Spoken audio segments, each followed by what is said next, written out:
Welcome to Smarter San Diego TV, where we guarantee to make you smarter than everyone else, and we do it all commercial free.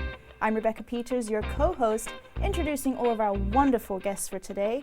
But first, let's meet your host and financial expert, Derek Evans. Thank you, Rebecca, for the introduction. Really appreciate it. Thanks for all the hard work out on the streets. Oh, of course. That you've been doing. You went to Imperial Beach recently. Yeah. What did you think? You've never been to IB. I've still never been there. Super nice. Definitely recommend it. Okay. Well, let's check out what was the theme? The theme was jobs. Crazy stories from jobs people have now or have had previously, or maybe just a crazy job in general. Crazy people. Job stories. Yes. Ooh, I've got some good ones. Let's see what the people of Imperial Beach had to say. What's up, San Diego? I'm here in the beautiful Imperial Beach. It's my first time here and I'm absolutely loving it. But we're here to talk to the locals and maybe some visitors about their jobs, what they've had in the past, what they have now, etc., etc.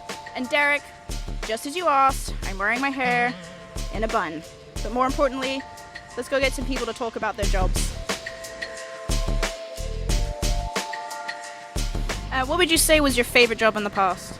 Waitering. Oh man, waitering was killer. I've been doing construction for about 3 years. Working with my cousin in Colorado as a barn assistant. Plumbing job that I had. Assisting for a salon. A homeowners association. And I was a good waiter. Sorry to pat my own back. Yeah. Do you have any funny stories from your waiting days? Okay, yes I does. Showing kids how to get on a horse, get off a horse, teach them how to vault. When I was working at Croce's, they hired this new waitress. There was a staircase you had to go up. And she had a tray of 5 fettuccine Alfredos.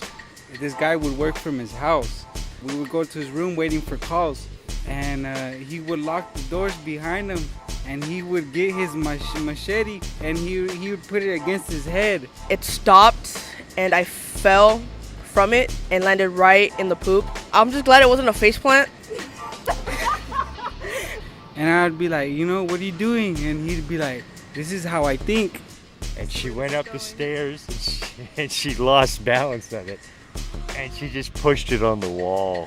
So once you let go of it, bang. And I'd be looking for exits, like he flips out, where am I going? I'm going for a different job now. It wasn't just a crazy job, you had to work with a crazy person as well. Wow. Yeah. Speaking of crazy bosses, right? I mean, a machete? Yeah. Can you imagine if I sat at my desk with a machete on my forehead? Yeah. We recently were filming, and you were there with us. Oh, God. When this listing, and there was Speaking a crazy of neighbor. Crazy jobs. Yeah, crazy neighbor. And by the way, next week in the show open, we're going to give you a teaser of the new reality show that's being filmed that we're doing here in San Diego called Win This Listing. It's about real estate. It's HGTV style. Really cool. It's going really well. Yeah. I expect the teaser to be good. But we're going to actually preview that for the first time ever next week in the open of this show. And one thing I'm sure you'll see in that teaser is a crazy neighbor. So here's the best advice I can give you. If your boss has a machete that they carry around, quit. Yeah. Quit right away. Don't go back to that environment. It's a really bad sign. It's like some Breaking Bad shenanigans yeah, right machete? there. It's one thing if it's a bread knife, like maybe he's using it for something else, but machetes are only used for one thing: intimidation and harm. Yeah. I mean, we don't live in the jungle.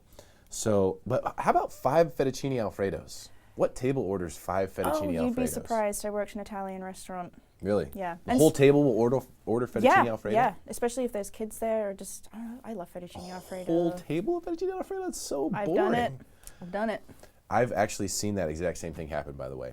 I worked in the restaurant industry when I was in college, and I saw someone have the same situation where they had to basically slam a tray up against the wall. And there was no choice. It was they were either going to eat it or they were going to slam it up against the wall. So I've actually seen that happen before. Oh, that sucks. And so you kind bad. of hold it there and stuff's dripping, and eventually it's just kind of like, all right, you just kind of get Time it down. for the shame. You get it down as far as you can, and then The wall of shame. clear everyone out. Let the kitchen know. But it does happen. We have a jam-packed show, so let's get it started. I got to get my jacket on because we got to start the show.